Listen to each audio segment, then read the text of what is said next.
Now, eventually, with this movie, once Dead Star was concept was submitted to MGM decided to change the name to Supernova.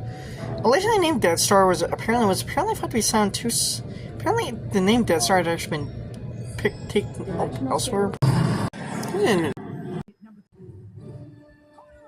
also, a side note, with the dimension jump. Also, by the way, they take their clothes off. That's actually why I had to kind of block. I don't understand why they take their clothes off this. Take their clothes off when they do a dimension jump.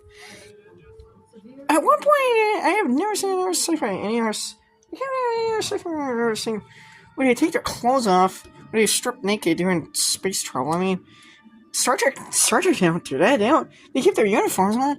It's not like they, need to go get in a hot tub jacuzzi while the Enterprise is whooped.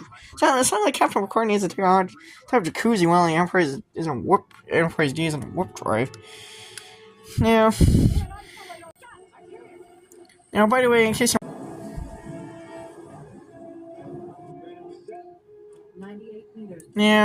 Now, by the way, there's actually two different versions of this movie. Now, the first cut of this movie was rated PG-13, but the director's cut was rated R. Honestly, I don't know what the difference is. I don't know. I think the difference is probably because the theatrical cut wasn't actually really released in a HD format for several years. Now, the DVD version is actually, which is like the R-rated director. I just don't know I can't tell the difference between any of the two cuts. But this cut, the R-rated cut is the most common version you can find. A PG-13 theatrical cut, I don't. Now, originally this movie was actually intended to be R-rated from the exact start, but it was heavily cut down to a PG-13. Yeah, by the way, this thing with the captain is that he's a dead meat in this movie. He actually doesn't make it past the beginning. Yeah, Robert Forster clearly signed as. Yeah, so allegedly when Robert Forster actually signed up. Now, I think allegedly when Robert Forster signed up for this movie, apparently he actually signed on a condition that Now, Robert Forster, I think allegedly.